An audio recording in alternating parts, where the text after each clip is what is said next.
What's up, everybody? If you want to join the greatest online Star Wars community, the Fandom Menace, make sure you hit that subscribe button before today's video starts, so you don't miss out on any updates and you're always the first to know when our newest videos go live. The following is a world-class Bullshitters exclusive. Bigfoot, the Loch Ness Monster, Slenderman. All phenomenon caught on camera, yet we still deny their existence. As a debate about what is real and what is fake rages on, a new phenomenon that has documented proof, yet no tangible evidence, has appeared, and it should be treated the same way as Bigfoot or Nessie. What is this new phenomenon that we see online but not in the real world? What is this lie they're trying to sell us? The public's interest in Captain Marvel. If you're not aware what's going on with Captain Marvel, then I'd be surprised. The current discussion about the movie isn't the hype, isn't the excitement, but the drama surrounding the film. We've gone into great detail about what Brie Larson has said, and you can hear about that from these two videos. But just as the world turns, so too does the confusion in the curious case of Captain Marvel. The most recent revelation in the Captain Marvel cover-up was Rotten Tomatoes, and how they chose to alter their entire website to protect Captain Marvel. Just as we entered the final 2 weeks before Captain Marvel's release, Rotten Tomatoes, a site known far and wide for their movie scoring system, altered how they've done business since the beginning. They altered their fan scoring system, which used to allow fans to discuss their desire to see a film with a simple interested or not interested button. As Captain Marvel's interest score dropped to lower than expected numbers, the plug was pulled on the ability to rate your lack of interest in Captain Marvel. Outrage and anger were widespread, but as the emotions subsided, a question began to arise above all else. Why?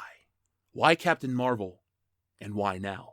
Convenience or conspiracy? Comicbook.com has an article that attempts to clear the air over Rotten Tomatoes' big, bold change. Let's see what they have to say.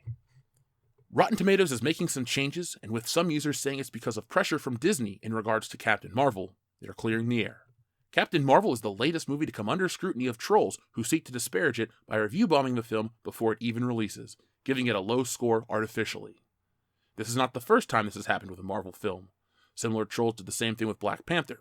But Fandango president Paul Yanover explained in a recent interview that this has nothing to do with being paid off by Disney, but is rather a change long in coming. The changes are not simply a reaction to, oh gee, there's some noise created around a certain movie, Yanover told CNET. He said that some adjustments are looking to be noise reduction, especially in regard to high-profile projects like Star Wars and Captain Marvel, which bring more trolls with them by nature.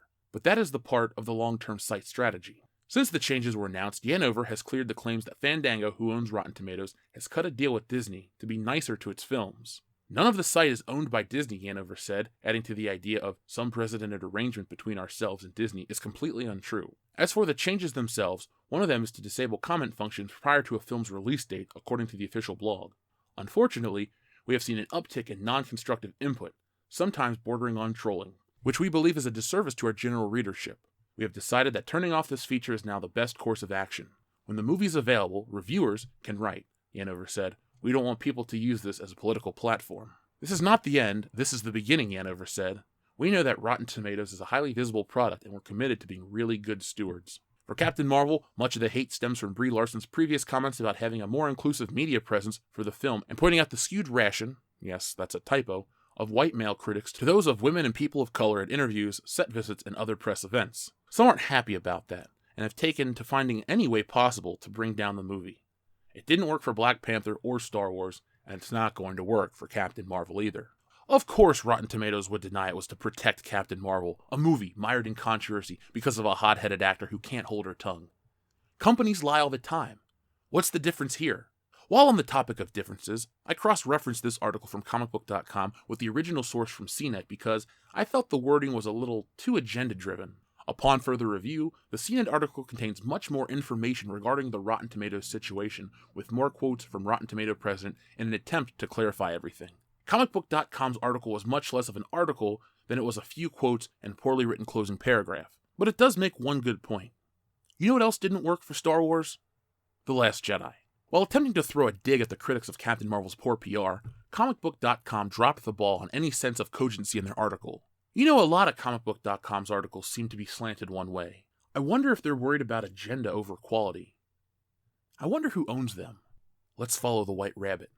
When you go to comicbook.com's public about page, the information ends with an ad for Captain America: Civil War, promoting its truly epic and now playing in theaters. There's just one problem. Captain America Civil War was released in 2016, and it's 2019. Convenient or conspiracy?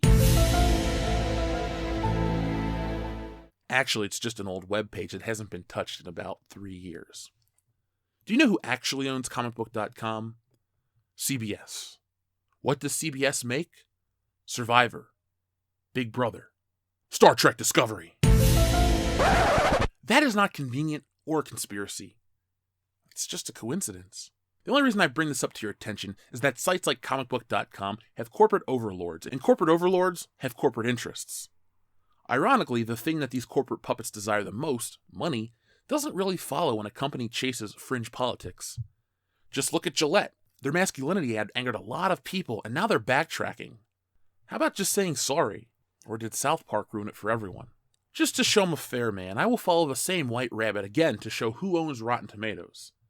After a long, arduous task, aka a basic Google search, I found that Rotten Tomatoes is owned by Fandango. Not the wrestler, but the ticket site.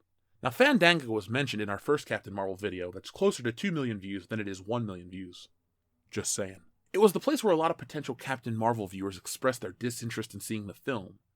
Now, to continue our trek with the White Rabbit, Fandango, owner of Rotten Tomatoes, is led by Paul Yanover, who is a former Disney executive. Convenient or conspiracy? I'm going to err on the side of convenient. But you know what else is convenient? Fandango giving away free Captain Marvel tickets to people who don't even ask for them.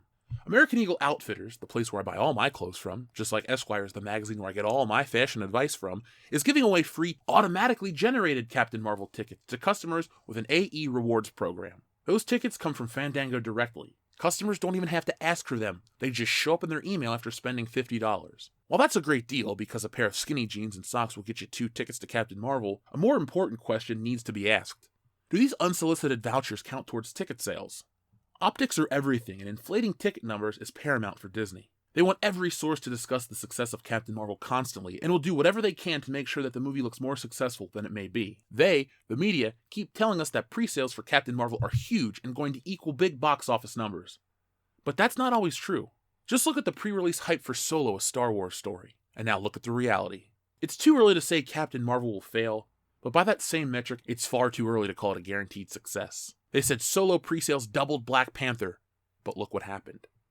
If a Star Wars movie can fail at the box office, so can a Marvel. While success and failure can be considered two sides of the same coin, there's always a chance it'll land on its side and chaos will ensue.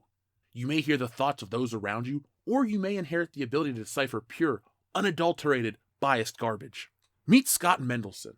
Or if you've watched one of our videos, like the million-plus viewed Captain Marvel extravaganza, you'll know that Scott is nothing new on this channel. Now, normally, we watch Scott put his foot in his mouth by reading one of his articles, and we laugh. But this time it's different. I'll spare you most of the article, and just read you this little excerpt discussing Alita: Battle Angel. In its second weekend in China, bringing its, Alita: Battle Angel, cum over to around $113 million. That's a disappointing hold, and positions, another typo, the film for an over of $140 million in China. Had it performed better in North America, that would have been fine, but with China as do-or-die territory, they need better legs. It has crossed the $300 million worldwide and should be over $325 by tomorrow, for what it's worth. So Alita: Battle Angel has brought in $113 million from China, but Scott is calling it a failure. Okay. Well, in the interest of fairness, let's see what other, more successful films are bringing in from China. So it looks like Black Panther brought in $105 million. Spider-Man: Homecoming, $116 million. Thor: Ragnarok, $112. And Ant-Man and the Wasp brought in $121 million. The totals of each of those films is representative of their entire theatrical run. Alita, based on Scott's figures, that aren't as of yet updated by Box Office Mojo, represent the first 2 weeks in theaters. Again, so $113 million for Alita is disappointing, but it's perfectly fine for Black Panther and Ragnarok to make less? Why is the bar set differently for Alita over Marvel films? Is it because there's a Marvel bias? Yeah, I'm going to allow that one. We've all known Scott Mendelson to be a great many things, and full of it is usually one of them. But Scott's agenda is showing, and this time it's problematic. I don't like that word. It's nasty. Ugh. Scott's bias aside, it seems that's the narrative being created for Alita: Battle Angel. The little film that couldn't. While it's disheartening that the media are trying to write off Alita Battle Angel because she's not a real girl, here's some company, Pinocchio, one thing they're trying to avoid like the plague is the Captain Marvel ticketing issue. It seems like every major ticketing site won't allow you to buy tickets for anything but Captain Marvel on March 8th. I looked a little deeper, and what I found will shock you. Actually, no, it won't. While trying to buy tickets for anything other than Captain Marvel on March 8th, I was met with the same problem that many others were facing. But then I looked a little closer at my local AMC, and I noticed that Captain Marvel was only playing on 4 of the 20 screens. And then it hit me. 4 of 20. 420. Bob Marley, Jay and Silent Bob, Cheech and Chong, Bill and Ted, Martin Sheen. Martin Sheen, that's President Kennedy, you idiot! The president? It goes even deeper than I thought. In all seriousness, the ticketing confusion is just that. Confusion. During the mad dash to connect the dots, some anecdotal yet interesting data showed up. One of our listeners sent in a few screenshots of their local movie theater in China for March 8th, Captain Marvel's official opening day in theaters, and, yeah. What about that lucrative Chinese market, Scott? Another interesting piece of information, though clearly anecdotal, comes from another listener's local theater where ticket prices magically go up by $1 the week Captain Marvel drops. Convenient? Or conspiracy? I honestly don't know at this point. This whole thing has gotten out of hand. While the controversy and well-deserved anger towards Captain Marvel will ding the hull of the ship that is the MCU, it is the following sentiment that will sink it. Initially, the article I'm going to discuss was just that, an article. But the editor-in-chief has updated through a tweet their intention of the article. I'm telling you this because I don't know if the article has been altered or will continue to be altered in the future. But at the time of this recording, this is what is there. This article comes from AP Marvel. Captain Marvel is not receiving the same treatment from Marvel Studios. Shoehorned into a poignant release date, International Women's Day, nearly all of Captain Marvel's publicity efforts are being overshadowed by the fact that the sequel to Avengers Infinity War will be a mere month and a half away when Captain Marvel soars into theaters. This date came after 2 date shifts too. The first after Marvel and Sony's Spider-Man deal pushing the movie from July 6, 2018 to November of 2018, and the second after Ant-Man and the Wasp came to occupy Captain Marvel's original spot, pushing Captain Marvel now from November 2018 to next Friday. The movie's memorable and heavily related release date, similar to Black Panther's release during Black History Month, should not make me feel better about missing out on this movie for over a year.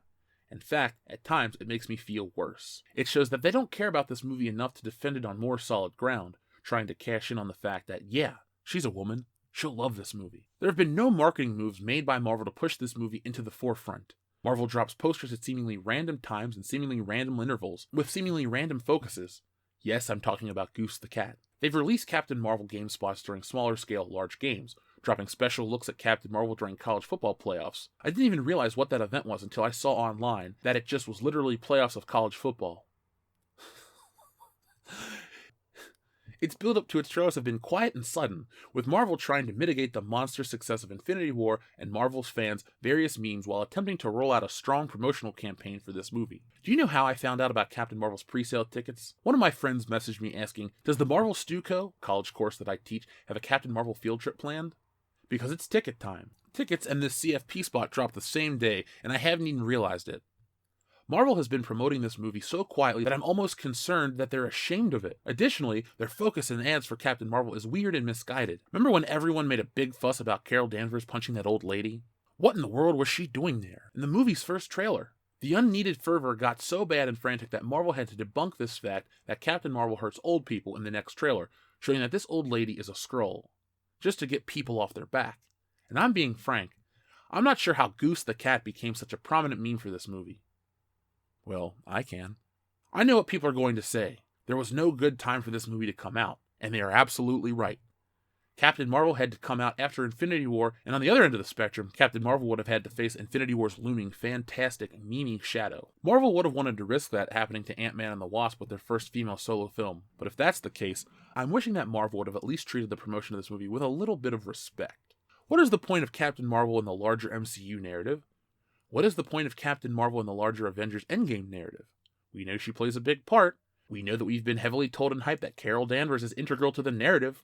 We don't know in what capacity, but we know that she has been hidden this long for a good reason, and that she'll play a big hand in defeating Thanos. Marvel's treatment of her solo movie does not match her role at all. What the marketing campaign has conveyed to me is, hey, there's a Marvel movie to tide you over until Avengers Endgame, and there's a female superhero in it. Wow, isn't this neat? What that translates to me when comparing Marvel's comments to Danvers' Endgame role is, yeah, Captain Marvel will be in Endgame. Won't that be so cool? These don't match. In short, how Marvel has treated the release of Carol Danvers' solo movie does not match her perceived importance in Endgame, and that's disappointing. There's one obvious fact. Avengers Endgame's last trailer will feature Carol Danvers, hoping to create a Black Panther effect of capitalizing on the latter movie's prestige and popularity to drum up more excitement for a future movie, i.e. Endgame. They'll additionally show how integral Carol Danvers truly is to the several narratives that they want to tell. The larger question, though, is its reception. How much of that Black Panther effect will they really be able to mimic and capture? Captain Marvel should not be associated or positioned as 2019's Black Panther. Captain Marvel needs to stand on its own ground. Carol Danvers should be Marvel's loud, proud stance on strong women and their power, not just in the MCU, but in their own universe and reality right now. It does not need the in-house competition of Black Panther, and it should not be subjected to a Coliseum fight of minorities versus minorities. Both movies have their own stories to tell, and they should be given their space, time, and manner to let this shine through. But based on everything I've seen in Marvel's marketing campaign of Captain Marvel, this movie doesn't even look like it'll reflect on what it actually means to be a woman. And that's disheartening. That was a little long and I apologize, but 2 weeks ago in our first Captain Marvel video, we discussed an IO9 article with a similar sentiment. The article in question discussed wanting female characters who make mistakes, etc. It's articles like this and the IO9 article that show two things. One, the new audience Marvel is going after doesn't know what it wants, and two, nothing is ever good enough. I hope it was worth it, Marvel, letting your employees attack your customer base and causing interest in your next big product to diminish. Conspiracy or not, Captain Marvel has rubbed a lot of people the wrong way, and it keeps getting worse the closer we get to the release date. Websites are now trying to intentionally agitate fans, and rumors are swirling that Marvel may have additional edits of Endgame with less Captain Marvel. While that last one was a bit of a stretch, there have been reshoots for both Endgame and Captain Marvel. And while we don't know what they entail, there has been a noticeable change in what the audience sees in Captain Marvel's advertising. They keep on pushing the her and hero angle. But remember, folks, while you may not be able to spell hero without her, he comes first.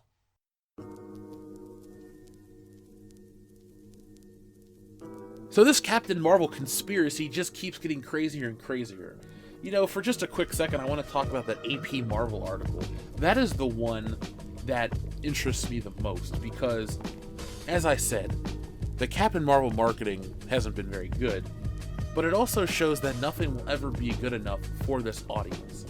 This is tantamount to the Star Wars fans who complain about the merchandise or The Last Jedi. Nothing will ever be good enough. You didn't like this one because it had Luke, blah, blah, blah.